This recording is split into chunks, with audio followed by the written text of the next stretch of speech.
I better come out gorgeous, Kathy. Oh, I'm just saying. You're naturally gorgeous. I will leave a bad review. You walked in gorgeous, honey. I will leave a review on our own webpage. A bad one, like Sterling Municipal Library. Like Kathy. I visited the worst makeup artist. Kathy comes along. Never mind that I work with her and destroys my look. You know what I'm saying? It's like, hello.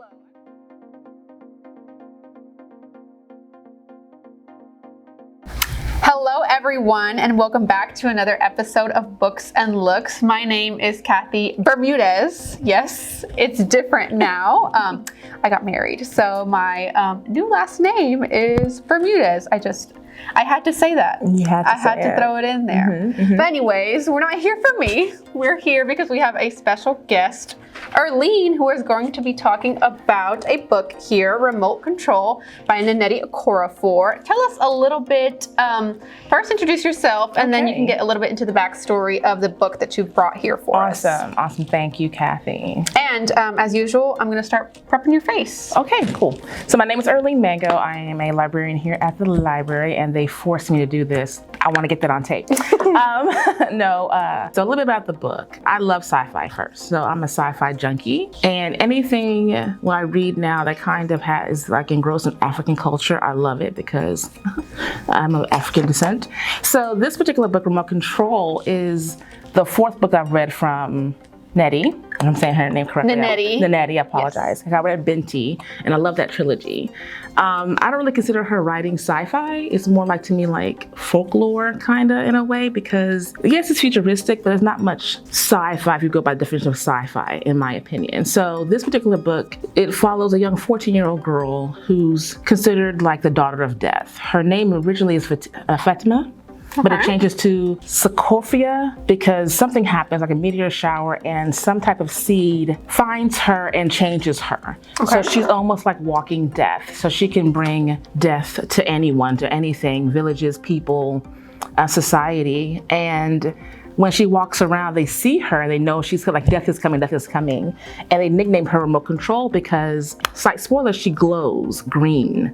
And so when you think about Remote Control, the green light on there, they don't really explain in the book why they call her that, but you know how we make nicknames for things? Right. We don't know why we give her that nickname, but I'm thinking someone just looked at her and thought she looked like a remote control. Yeah, I mean, the light green, whatever. And so this takes place in Ghana in the future. Okay. But it still has those very... Does it say what year? No. We just know it's the future. If I'm wrong, I apologize. But it's in the future. So you have those elements and you have drones that kind of monitor society, but they can't monitor her because they can't really decide what she is and what's going on with her. But I really enjoyed it. To me, it's really about a journey of a young girl, which a lot of her books that I've read, well, the three, a young girl finding her way in society. She doesn't really know where she comes from, who she is. She enjoys the nature, staring at the stars, traveling around, all kind of things, and just trying to figure out, where's this seed that changed my life? Who am I? You know, how did I become this thing? And she just walks into homes and announces herself, and she lives free, and they welcome her.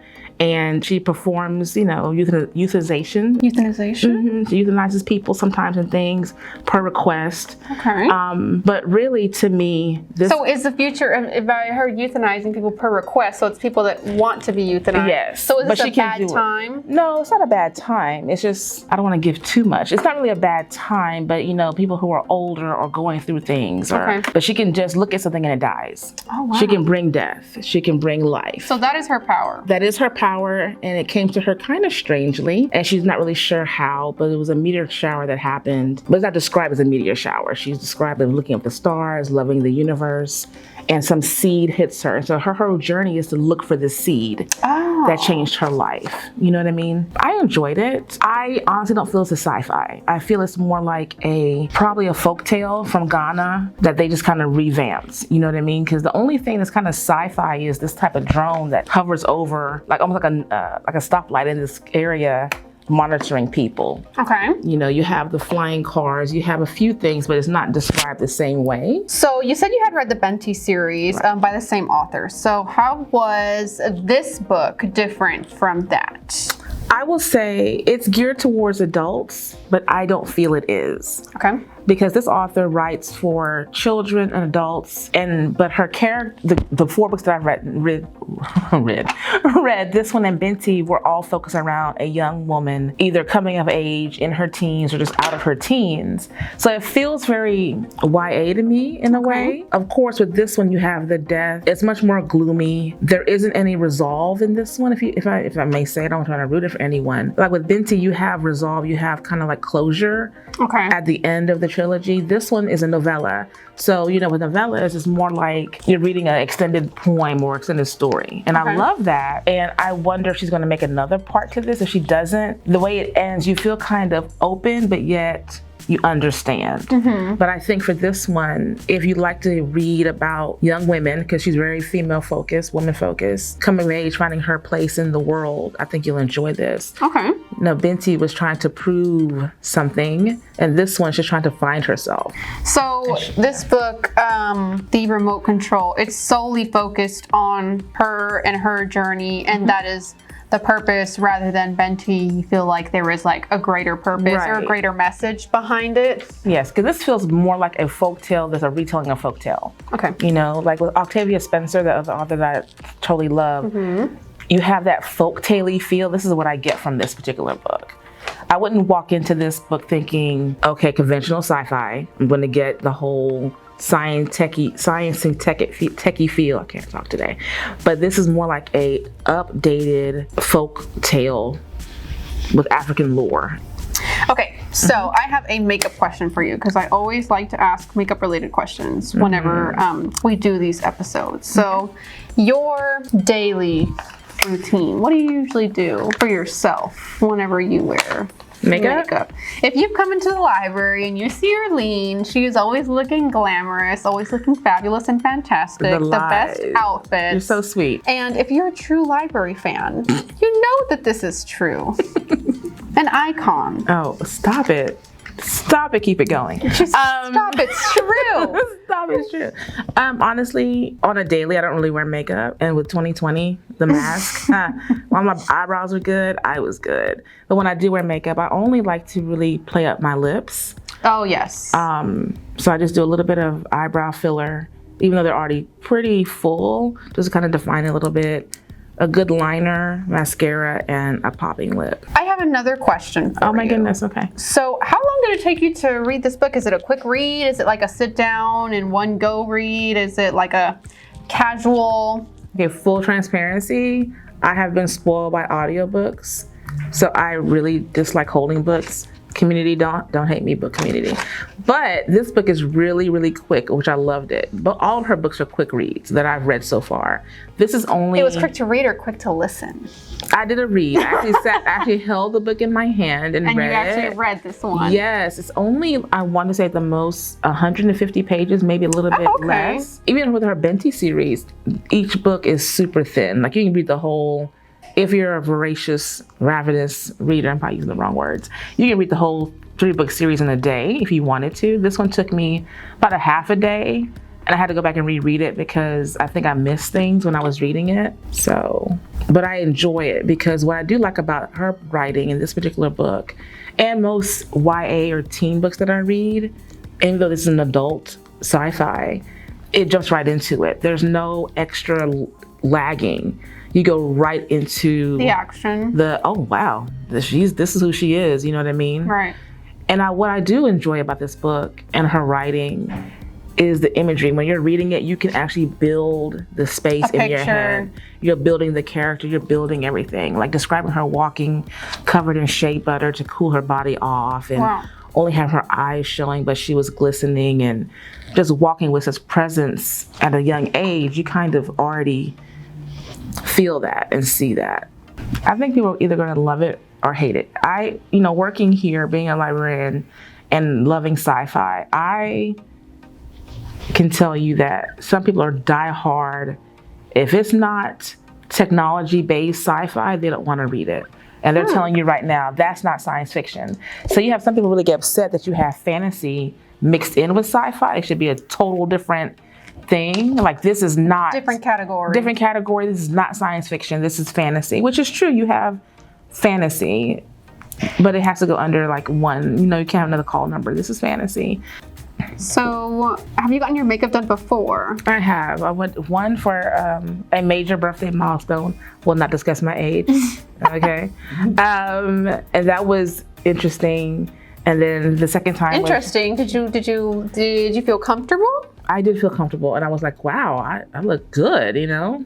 And I still look like me, if that makes any sense. That sounds so arrogant. I look good, but look like me. And then again, a few weeks ago for something that I was doing. I'm just such a control freak. Let's just put it out there. Let's be transparent. That I worry because people tend to do what they want and not really listen to what you ask them to do. I'm just saying. Hint, hint. But I have to learn how to let go sometimes and let people do what they think is best. I'm gonna pretend to slip. Do what they think is best. You know what I mean? So, because I'm not really big into the dramatic. I like to play up what is like naturally nice on like what my features are. Like I know I have a good brow. I know I have a good lip. I hated my lips at one time, but I love them. And that's it, you know. Do you have any like older sisters that would teach you makeup? Oh gosh, no. My sister is older than me. I'm the youngest of 4, and she didn't teach me anything about makeup. Love you, Terry, but you didn't. So you had to teach yourself. My mom, I used to watch my mom put her makeup on, and she would just do basically the same thing, a little bit of brow, a little bit of lip. She was like, a good foundation is what you need, make sure it, you know, it matches properly, and that was it. So do you think that Remote Control would make a good movie, or do you think they would be able to depict it? Because it is so like just following her and depicting like death, that sounds like it might be difficult to make into a film. Well, actually, this is going to be made into, I want to say, a mini-series. I think it is. I think it was picked up. I could be wrong. I read an article not too long ago, I'm sorry, that either, I don't want to say which network it's going to be, but I think it's going to get picked up to be made into like a little mini-series, which I think would be interesting. I would not make this into a movie. I think many books made into movies are mistakes. It should be a mini-series to put all that needs to be put into it. Okay. That's my issue when they make Stephen King books into movies. Very few of the movies. Like every Stephen King book? Very few of the movies do the book justice, but when you do the mini-series, you're able to really build the character, build the surrounding, give you more of what the book is giving you. Great book, great read. Yeah, very useful. Very useful. Here, here's the paper.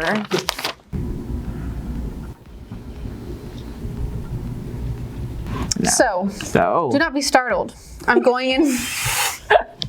Don't be startled. I'm going to go in with a blue. I know that the cover that we have here has a little bit of like the greens and stuff going on, but I feel like that was her vibe. Your vibe is more of like a blue aura. Okay. So I'm going to reflect that in the makeup here. All right. Oh, look at me. It's a selfie day. I mean, wouldn't you think doing something in makeup is like telling a story? Oh, absolutely. See, the story here is we were talking about a sci-fi related book. Yes. And she kind of has her vibe, her glow. Her glow, her You have journey. your vibe, your glow. I'm shining. Okay, Erline, well, I think that your look is complete, and I'm loving your glow, loving your vibe. And we want to thank you so much for bringing Remote Control by Nnedi Okorafor and talking to us a little bit about it today. This is available for checkout at our library, so if you're interested in reading it after Erline's amazing review, you did just love this book, right? I did. I thoroughly love the book. I think it is for a beginner sci-fi reader. Okay. I think if you're not into the text part of sci-fi, you like the whole folklore type of that kind of thing, you'll love this book. It's a quick read. It's really interesting from the time you start reading it. You'll love it. So add it to your list and we'll see you at the library.